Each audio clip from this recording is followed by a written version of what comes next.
Hey everyone, it's Cheyenne and welcome to my answering questions video. So I've just got some music playing in the background. It's copyright free from a channel that's called 1 Hour Music. This is like 6 hours of copyright free music. So I picked one. Hopefully, this won't last 6 hours, but so I asked you guys last week to ask me some questions, and one of you guys did, which is fine, because we got a few questions, and then we got the story of the Dreamcatcher. Like, it's not a big channel, so I didn't expect like a whole lot. I'm like super tired today, but I'll be alright. So let's start with the questions, and then we will go to the Dreamcatcher story. Sounds like a plan, right? Okay.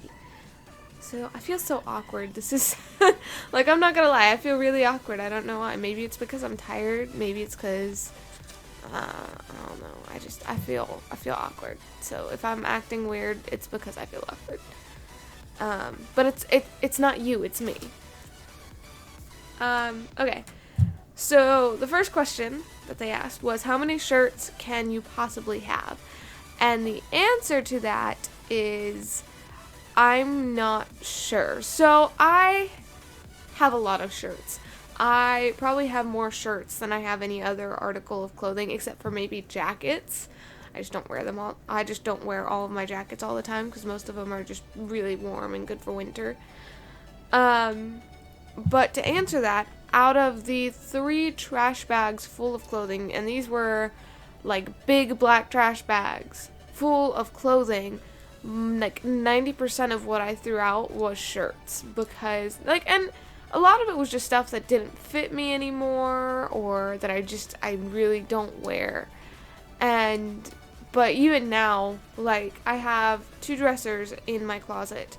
One is a bigger one, and one is like one of those small kind of generic dressers, and one full bottom drawer of the big dresser and like half of the top one are full of shirts. So a lot. That's the answer for that question, is a lot of shirts. I don't have a number, but if I were to guess, I'd say at least 30. At least. I kind of condensed some of the questions just because I was writing it down, and on this index card, and I wanted to be sure I could fit them all on there. So the next question was, is Silent Scream 1 is the first version of that I did of Silent Scream, is that still getting traffic? And the answer to that is yes.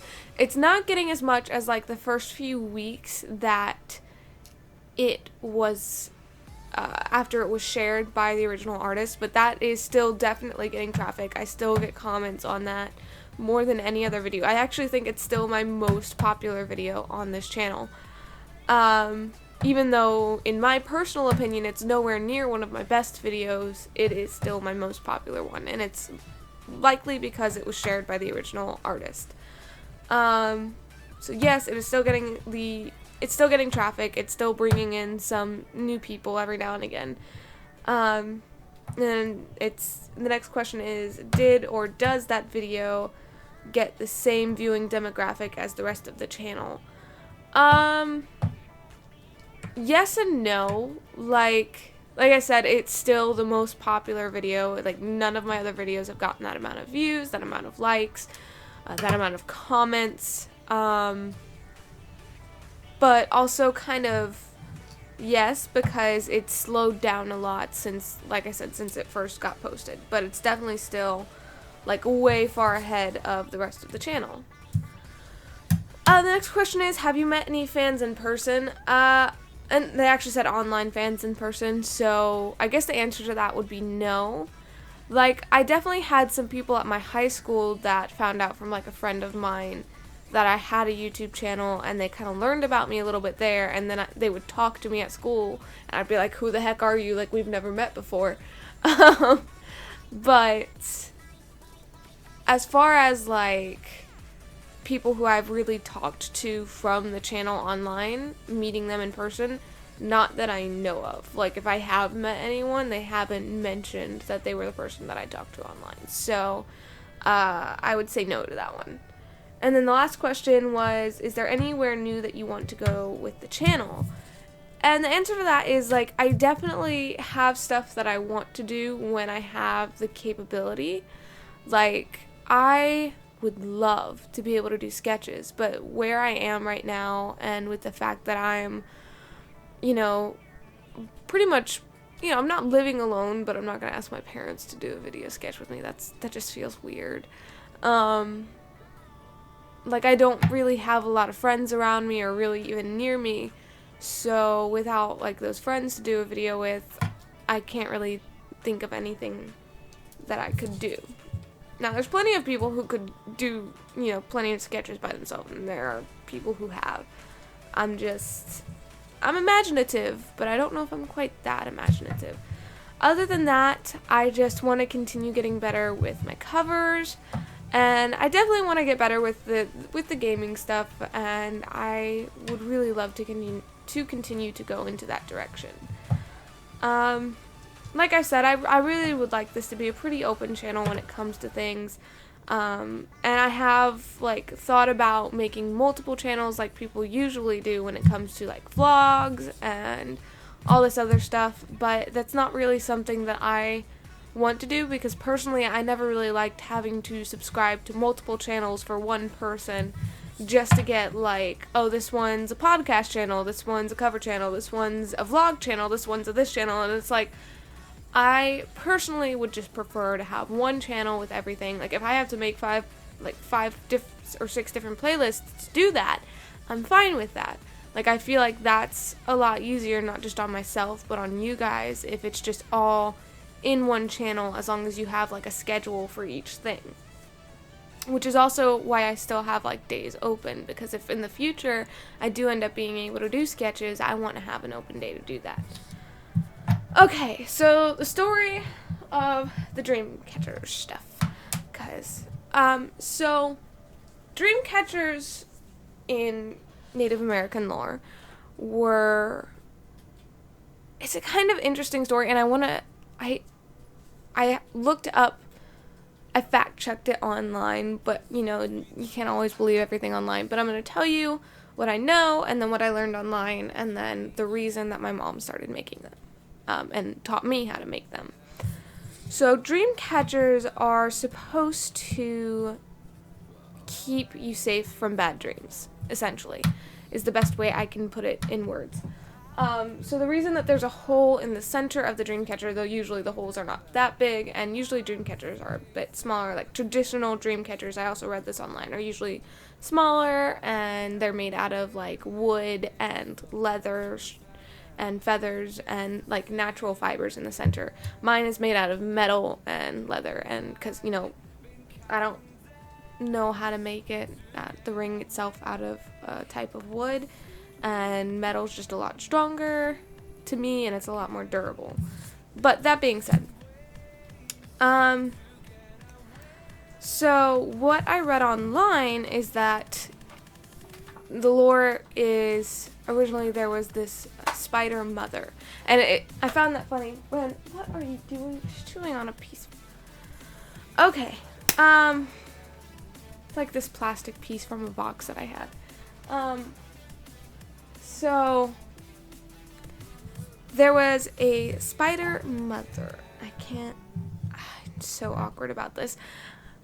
I don't want to get it wrong. That's the problem. So like I said, I looked this up online, so there's no, you know, proof that it's true. If, you know, I would love to learn about all this stuff and like go to a Native American tribe where it kind of originated from.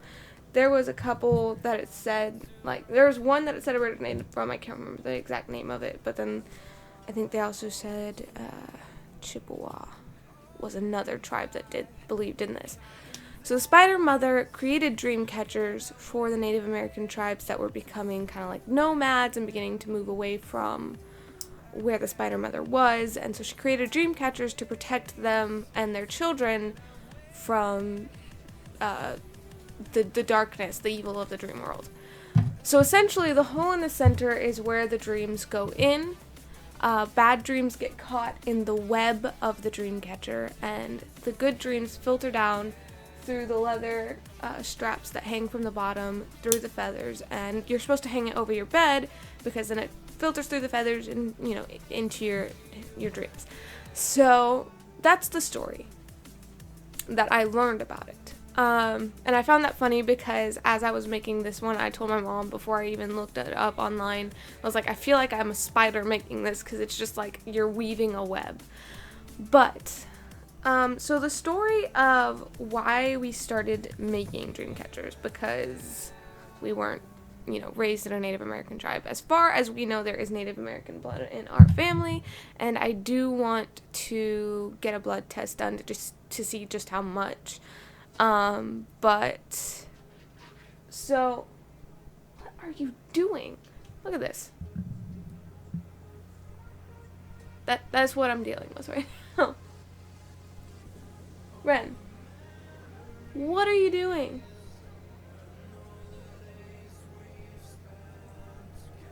Could you get down? You're gonna try to attack my hand. You think you're being sneaky, but you're not. You're not. You're not sneaky. Okay. Oops, sorry, that was probably loud. But so the reason my mom started to learn how to make dream catchers was because I, as a child, used to have a lot of bad dreams. Like, I used to I don't really remember this, but my mom says I used to wake up at night, like, crying and screaming. From the dreams that I would have. And so my mom learned how to make dream catchers. And I actually don't have my first dream catcher anymore because it was, you know, it wasn't perfect to begin with. It was my mom's first dream catcher, and she didn't have anyone to actually teach her how to make one. She learned online. And so she learned how to make it because she didn't know how else to stop my bad dreams. And so she read that you know, she read the lore about dream catchers, and she thought it was worth a shot. And then of course she continued to make them, not just because she liked it, but because my siblings wanted one too, because they thought it was, you know, pretty cool, and the lore on it was awesome. And so a few years ago, I think like 2 or 3, I asked my mom to teach me how to make them, because I want to be able to do that for the people that I care about in my future. So whether it's, you know, friends or family, I want to be able to do that for them, because I feel like it's a very sentimental and kind of important thing. And to me, because I did stop having as many bad dreams when I had this dream catcher, my first dream catcher, and since then, I do believe that it even if it's just by the power of belief, or if the lore is actually true, I do believe that it actually helps. So, but yeah, so that's the story. I'm sorry it was kind of like an awkward telling of it. It's one of the reasons I had music to play in the background. I feel like I'm about to sneeze. I hope you guys are having a good day. I still have to edit the video for next Tuesday. I still have to pack. But we're getting there. We're getting there. I love you guys so much. Stay you. Believe in yourselves, because you guys are absolutely amazing, and I mean that. Don't forget that. Don't forget to dance today. Thanks for watching, and I'll see you later.